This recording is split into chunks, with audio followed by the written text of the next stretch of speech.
Hello everyone, welcome back to my channel. और कैसे हो आप सभी?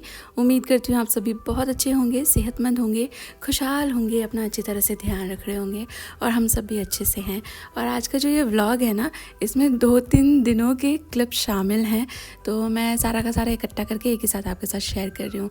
तो सानवी खुशी के जो स्कूल हैं वो ओपन हो चुके हैं मंडे से, और सानू के जो शूज़ हैं वो तो ठीक ही हैं, उसकी यूनिफॉर्म भी ऑलमोस्ट ठीक ही थी, but Khushi has outgrown her uniform and shoes as well.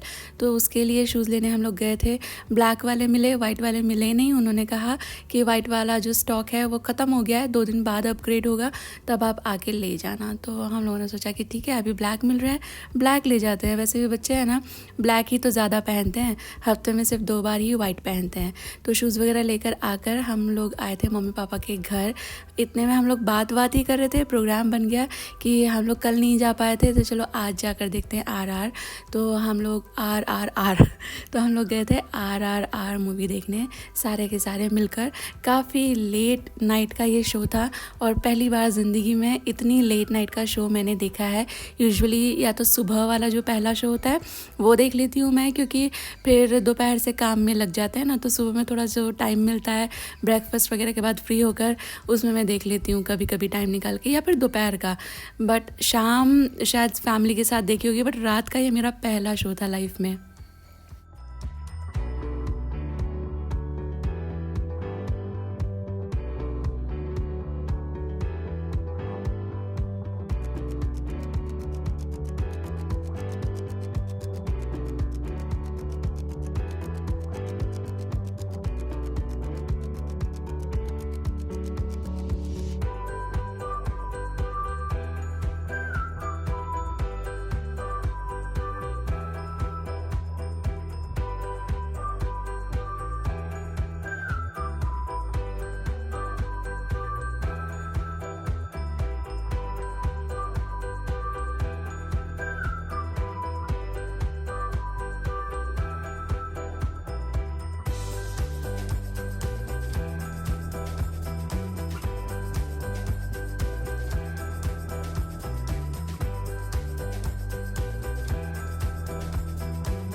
बस अभी अभी हम लोगों ने हमारा जो चाय है वो इन्जॉय किया है, और उसके बाद मैं बाकी काम में लगूंगी। बट मैं है ना, थोड़ा थोड़ा जब जब टाइम मिलता जाता है ना, तो थोड़ा बहुत डस्टिंग का काम इधर उधर करती रहती हूँ। मैं पहले है ना इकट्ठे लगकर इस रूम की सारी डस्टिंग कर दूँगी, और कल उस रूम की सारी कर दूँगी, ऐसे करती थी इकट्ठे एक साथ। लेकिन मैंने ना नोटिस किया कि इकट्ठे करने से ना 1-1.5 घंटा आपका निकल जाता है, और फिर सारे काम है ना पुश होते चले जाते हैं।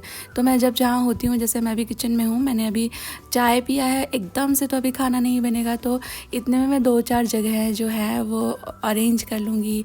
ऑर्गेनाइज करना रहेगा, या डब्बे खाली हो जाते हैं उन्हें रीफ़िल करना होता है। तो मैं इस तरह से थोड़ा थोड़ा जो काम है टाइम निकाल के बाकी कामों के बीच में ही करती रहती हूँ, क्योंकि फिर इकट्ठे करने से आपको डेडिकेटेड उतना टाइम देना पड़ता है। कुछ एक चीज़ें होती हैं जो इकट्ठी ही करनी पड़ती हैं, एक्चुअली इकट्ठी ही करनी चाहिए, तभी उसका रिज़ल्ट भी दिखता है। बट अगर ऐसा लोड नहीं है, नेसेसिटी नहीं है, तो मैं फिर थोड़ा थोड़ा काम करती हूँ। इससे बहुत सारा काम चलते फिरते हो जाता है, आपको पता भी नहीं चलता आपने कब कहाँ पे कितना काम निपटा लिया है, और ऐसा सच लगता भी नहीं कि बहुत काम कर लिया है। तो 2 कामों के बीच में थोड़ा सा रेस्ट भी कर लिया कीजिए, और थोड़ा सा इस तरह जैसे मैं कर लेती हूँ, तो करने से ना थोड़ा थोड़ा काम संभलता रहता है।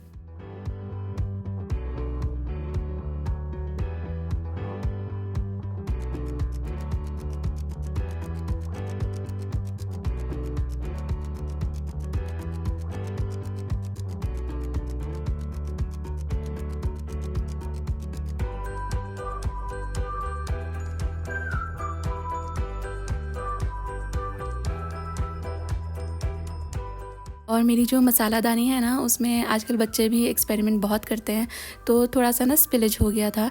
तो यूँ तो ये साफ़ ही दिख रही है, बट मुझे है ना थोड़ा खटक रहा था वो स्पिलेज। मैं यहाँ पे आपको दिखा रही हूँ कि मेरी ये दोनों ही जो मसालादानी है ये गुलू रत्ना नाम के ब्रांड की हैं और मैंने लोकल स्टोर से लिया था। तो मेरी ये जो कॉपर वाली मसालादानी है इसके अंदर थोड़ी सी स्पिलेज हो गई थी और मैं हर बार जब इसे यूज़ कर रही थी तो मुझे वो थोड़ा देखने में ऑकवर्ड लग रहा था। आई थॉट कि चलो मैं आज इसे धो डालती हूँ। तो मैं ऐसा ही करती हूँ, इस वाली मसालादानी में से मसाला उधर ट्रांसफ़र कर देती हूँ जब मुझे ये धोनी होती है, और सिमिलरली वहाँ पे भी। और जो मसाले खाली हो गए डेफिनेटली उनको भी मैं इसी वक्त पे रिफ़िल कर दूँगी।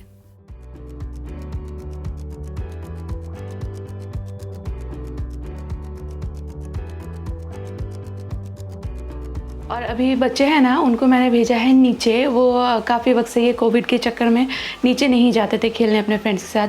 मतलब राइट फ्रॉम 2020 उनका कराटे क्लासेस के लिए वो लोग जाते थे, फिर वो कोविड के चलते कराटे क्लासेस बंद हो गए, वो अभी तक रिज्यूम नहीं हुए हैं। तो उसके बाद से फिर बच्चे लोग नीचे गए ही नहीं। तो अभी तो वो स्कूल भी जाने लगे हैं। तो मैंने बोला कि जाओ नीचे होकर आओ, थोड़ा सा उनको अच्छा भी लगेगा, मतलब एक रिफ़्रेशमेंट जैसी हो जाती है, दोस्तों से मिलते हैं। तो और नया सेशन है तो थोड़ी बातें करेंगे एंड ऑब्वियसली कुछ खेलेंगे तो फिज़िकल एक्टिविटी भी हो जाएगी। तो उन लोग को भेज दिया मैंने नीचे। हस्बैंड को आने में भी है टाइम, मैंने वॉशिंग मशीन लोड कर दी। और मैं भी सोच रही हूँ कि अभी बच्चों के स्कूल तो देखिए शुरू हो चुके हैं, तो थोड़ा बहुत ना हम लोग को कुछ ना कुछ एक्स्ट्रा करके रखना पड़ेगा ही, कि उनके टिफ़िन में आसानी हो जाए या उनका स्नैकिंग का मन करे तो उसके लिए कुछ ना कुछ रेडीली अवेलेबल हो। तो मैं सोच रही हूँ मैं बनाती हूँ जो नटेला होता है ना, कुछ लोग न्यूटेला भी बोलते हैं, आप जो भी बोलते हो, वो बनता है बेसिकली हेज़लनट से। बट हेज़लनट इंडियन मार्केट में बहुत एक्सपेंसिव है, तो मैं उसका एक cheaper substitute but high in protein यानी कि पीनट से बनाऊंगी। वैसे तो पीनट्स, आमंड्स दोनों में से कोई भी आप बना सकते हो, और मैं सोच रही हूँ दोनों को मिलाकर बना देती हूँ क्योंकि दोनों का टेस्ट अलग रहता है और अच्छा लगेगा। तो न्यूटेला बनाऊंगी मैं विद पीनट्स एंड आमंड्स। और हाँ, लेटली मेरे साथ हुआ एक इंसिडेंट जिसकी वजह से मैं ना सोच में पड़ गई।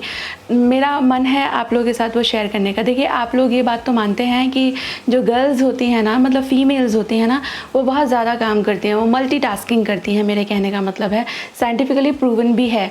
मतलब जैसे मैंने वहाँ भी वॉशिंग मशीन लगा रखा है, तो फीमेल्स है ना, इधर खाना भी बना रही हैं, बच्चे पे भी ध्यान रहता है, वॉशिंग मशीन लगा देते हैं साथ में माइक्रोवेव भी या अवन भी चलता रह सकता है। तो बहुत सारे काम वो लोग एक साथ कर लेती हैं and with the passage of time they gain experience and then they become expert also.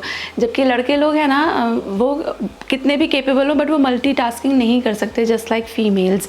तो इसमें भी ना मैंने बहुत बार देखा सुना तो था कि लड़कियों को ये सुनने मिलता है, बट वो होता है ना, जब तक आप किसी सिचुएशन से खुद नहीं गो थ्रू होते आपको उसकी डेप्थ नहीं पता चलती। तो अभी कुछ एक दिन पहले मेरी और मेरे हस्बैंड की किसी बात पे नागिंग हो गई थी, और फिर उसमें उन्होंने मुझे बोला कि जा अपना काम कर, तुझे काम ही क्या है। तो मतलब उनको रियलाइज़ हो गया इमीडिएटली, और देन ही अपोलोजाइज्ड। बट मुझे ऐसा लगा कि सौरभ को पता है कि मैं कितना काम करती हूँ, और वो देखते भी हैं सारा दिन मुझे लगे रहते हुए when he is not going to office, छुट्टी होती है। तो उन्होंने मुझे सॉरी भी बोला, तो भी मुझे ये चीज़ ना एकदम ऐसे यहाँ पे हर्ट कर गई कि क्यों बोला, ऐसा ख्याल में आया ही क्यों। तो मुझे एकदम ऐसा लगा कि यार वो लेडीज़, देखिए हर होम मेकर की लाइफ, चाहे वो सिर्फ घर संभालती हैं, ऑफिस भी जाती हैं, ऑफिस वालों की थोड़ी और ज़्यादा भारी हो जाती है क्योंकि दो फ्रंट पे उन्हें बैलेंस करना पड़ता है। लेकिन काम तो सभी को करना पड़ता है, ऐसे एकदम बैठे बिठाए तो किसी को भी नहीं मिलता है सब कुछ, कोई इक्का दुक्का लकी लोग होंगे। तो कितना हर्ट होता होगा ऐसा सुनकर, जिनके हस्बैंड सीरियसली उन्हें ऐसा कहते होंगे। मेरे हस्बैंड ने कहा, मजाक में कहा, मुझे हर्ट करने के लिए कहा, क्योंकि उस वक्त हम लोग ज़रा उसी मोड में थे। Then he later apologise for the same. But जहाँ पे कोई अपॉलोजी नहीं होती, जहाँ विलिंगली इस तरह का कहा जाता हो, तो कितना बुरा लगता होगा ना। मुझे लगता है these are the worst word, जब आप सारा दिन काम करो, थक जाओ और फिर आपको ये सुनने को मिले। वो दिन, वो मोमेंट ऐसा था कि मुझे एकदम से ऐसा लग गया कि कितना बुरा लगता है यार। सारे दिन आप अपने आप को घर के जिम्मेदारियों में झोंक देते हो। आपकी पहली कोशिश ये होती है कि सारी चीज़ें टाइम पे हो जाएं, जो चीज़ें मुझसे जुड़ी हुई हैं वो मैं टाइम पे अकम्प्लिश कर दूं, सो दैट बाकियों की लाइफ हॉल्ट पे ना आ जाए मेरी वजह से। और उसके बाद फिर ये सुनने मिले, नॉट ओके। और मैंने यहाँ पे एक पैन जो है गैस के ऊपर चढ़ा दिया है और मैं यहाँ पे ले आई हूँ बादाम भी और मूंगफलियाँ भी। अब जो ये पीनट्स हैं इसको मैं रूम टेम्परेचर पे स्टोर करती हूँ, ये रॉ पीनट्स हैं, बट जो आमंड्स रहते हैं इसको मैं फ्रिज में स्टोर करती हूँ, इससे ये थोड़े ज़्यादा वक्त तक अच्छे रहते हैं। अदरवाइज़ रूम टेम्परेचर पे इनका ऑयल जल्दी से रिलीज़ हो जाता है तो वो ख़राब हो जाते हैं। तो मैं ये बता रही हूँ कि क्योंकि ये फ्रिज में से आए हैं तो इसका कुकिंग टाइम अभी बढ़ गया है, इसलिए मैं ये दोनों को साथ में डाल के रोस्ट करूँगी। अगर आपके जो बादाम है वो रूम टेम्परेचर है, यानी वो आपने किचन में ही स्टोर कर रखे हैं, तो फिर दोनों को अलग अलग रोस्ट कीजिएगा, क्योंकि आमंड जल्दी रोस्ट हो जाते हैं, पीनट्स में थोड़ा सा टाइम लगता है। बट क्योंकि ये ठंडे हैं, इसका जब तक टेम्परेचर राइज होगा थोड़े पीनट्स पक चुके होंगे, इसलिए मैं दोनों को साथ में ही डाल देती हूँ। और आप मेजरमेंट अपने हिसाब से ले सकते हैं, चाहे तो ये ज़्यादा ले लें पीनट्स कम, चाहे तो पीनट्स ज़्यादा ले लें और ये कम, चाहे तो सिर्फ बादाम के बनाइए, चाहे तो सिर्फ पीनट्स के बनाइए, और चाहे अवेलेबल हो हेज़लनट तो हेज़लनट से बनाइएगा, क्योंकि ओरिजिनल जो रेसिपी है न्यूटेला की उसमें तो हेज़लनट ही जाता है। बट ये दोनों मतलब ये तो नहीं है उतना सस्ता, बट इट इज़ क्वाइट सस्ता substitute of hazelnut. These are सस्ता एंड हाई इन प्रोटीन। और मैं है ना न्यूटेला बोलती हूँ, आप न्यूटेला बोलते हो कि नटेला बोलते हो मुझे बताइएगा।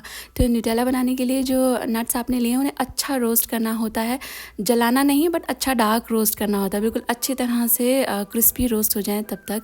और एक्चुअली नट्स आपको पहले मेजर करने चाहिए थे, मैंने नहीं किया था तो मैं अभी मेजर कर रही हूँ सो दैट आगे मुझे शुगर का आइडिया लगे। तो मेरे लगभग 1.25 कप हुए नट्स, तो इनके जो छिलके हैं वो मैं निकाल लूँगी। बादाम का छिलका तो नहीं निकलता है, बट मूँगफली का जितना हो सके वो निकाल लीजिए।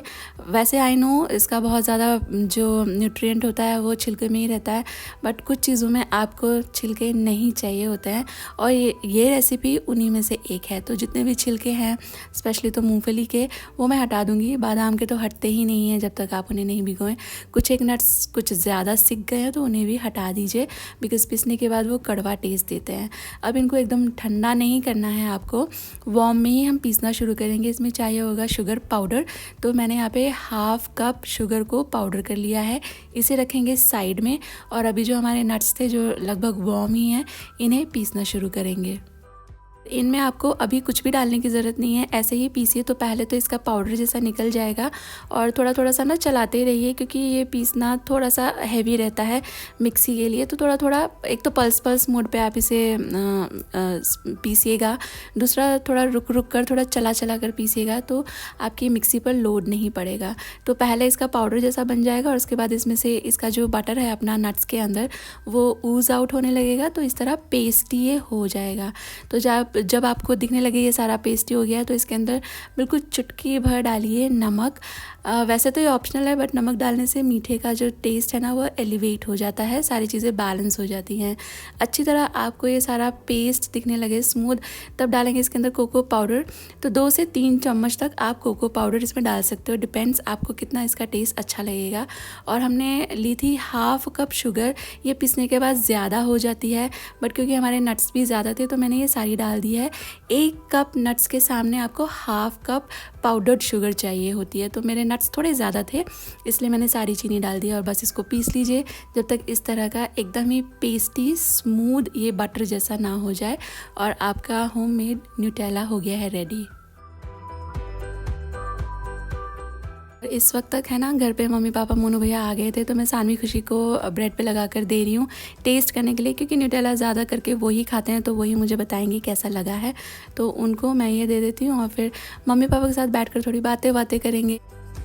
देखिए कितना अच्छा न्यूटेला हो गया है तैयार। थोड़ा और ज़्यादा आप इसे पीसिएगा तो और भी ज़्यादा स्मूथ हो जाएगा।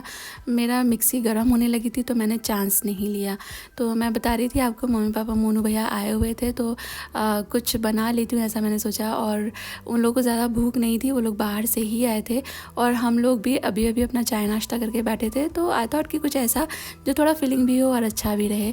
तो मेरे पास स्प्राउट्स रखे थे, स्प्राउट्स बनाए थे ना मैंने, आपने पिछले व्लॉग देखे हो तो आई थॉट कि स्प्राउट्स चाट बना देती हूँ। आप इसे स्प्राउट्स चाट कह सकते हो, स्प्राउट्स सैलेड कह सकते हो। और ये हाई प्रोटीन मील है और अच्छा खासा मील रिप्लेसमेंट है। अगर आप वेट वॉच कर रहे हैं तो आप आपका जो रेगुलर मील होता है उसे बोल फुल ऑफ ये वाला जो सैलेड बन रहा है इससे रिप्लेस कर सकते हो। और ऐसे भी गर्मियों में बहुत ज़्यादा हर वक्त खाना खाने का मन नहीं करता, तो आपको भूख है बट आपको पका हुआ गरम खाना नहीं खाना है तो आप इस तरह से स्प्राउट्स चाट कह लीजिए या स्प्राउट सैलेड कह लीजिए, ये बना के खा सकते हैं। इसमें मैंने लिया है प्याज, टमाटर, खीरा, कैरेट, हरी मिर्ची, थोड़ा धनिया आप ले सकते हो अगर आपको पसंद आता है, और थोड़ा पुदीना का पत्ता भी आप डाल सकते हो अगर आपको पसंद आता है। और अगर कैप्सिकम आप कच्ची खा ले तो वो भी ऐड कर सकते हैं। 2 नींबू के रस भी मैंने ऐड किए थे। थोड़ा स्वाद के हिसाब से काला नमक, लाल मिर्ची का पाउडर और थोड़ा चाट मसाला ऐड किया है मैंने। और ये है स्प्राउट्स जो मैंने घर में ही बनाए हैं। इसे मैंने 3 मिनट्स के लिए ना स्टीम कर लिया था। अगर आपको आपके स्प्राउट्स रॉ पसंद है तो रॉ लीजिएगा, अदरवाइज़ इस तरह से स्टीम करके लीजिएगा। इसे कभी भी सीटी नहीं लगाइए, इससे ये घुल जाता है, न्यूट्रिशन भी ख़त्म हो जाता है। स्टीम करने से थोड़े सॉफ्ट हो जाते हैं बट स्टिल वो क्रंच रहता ही है, वो स्प्राउट वाला मज़ा रहता ही है। और ये हो गया बहुत ही मज़ेदार सा स्प्राउट सैलेड तैयार, जो कि गर्मियों के लिए एकदम ही अप्रोप्रिएट आइटम है।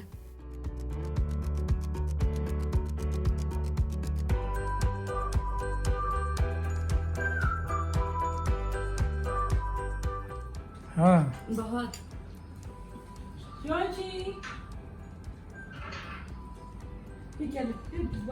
सारे खिलौने खिलौने इकट्ठे कर रही डब्बे में से निकाल के। वाह हल्दी भैया लगा ना क्रेजी फ्रॉग दोबारा से। वीडियो लगाता हूँ वीडियो इस बार। और मैं ना किचन समेटने लगी थी तो मैंने देखा मेरे ब्लेंडिंग जार में काफ़ी सारा न्यूटेला लगा हुआ है। तो आई थॉट कि चलिए, मेरे घर वालों को बहुत ज़्यादा पसंद है कोल्ड कॉफ़ी, उनको दे देती हूँ कोल्ड कॉफ़ी बना करके, और आपको दे देती हूँ एक बहुत ही अच्छी समर्स के लिए रेसिपी। मुझे बहुत सारे डिमांड आ रहे थे कि दी समर्स आ चुके हैं, अभी आप ना समर की ड्रिंक्स जो हैं वो शेयर कीजिएगा। तो मैंने ये वाला जो जार है इसके अंदर लिया है थोड़ा सा कॉफ़ी, चीनी, गर्म पानी, सब एक बार फेंट लिया है। और उसके बाद फिर मैंने ऐड किया इसमें न्यूटेला, कंडेंस मिल्क, थोड़ा आइस, और एक बार फिर से इसको फेंट लिया है। और इसके बाद इसमें ऐड कर दीजिए मिल्क, चिल्ड मिल्क, और आपकी जो न्यूटेला कोल्ड कॉफ़ी है वो हो गई है रेडी। आप चाहें तो स्कूप फुल वनीला आइसक्रीम या चॉकलेट आइसक्रीम भी इसमें ऐड कर सकते हो, और बनाना और मुझे बताना कैसी लगी। हाँ, बहुत सारी रेसिपी अब समर ड्रिंक्स की मैं आपके साथ शेयर करूँगी। जैसे जैसे मैं शेयर करती जाऊँ आप बनाते जाना, और आप जैसे जैसे ट्राई करते जाओ मुझे अपडेट करते जाना कि आपको कैसी लगी। मुझे अच्छा लगेगा आपके एक्सपीरियंसेस जानकर।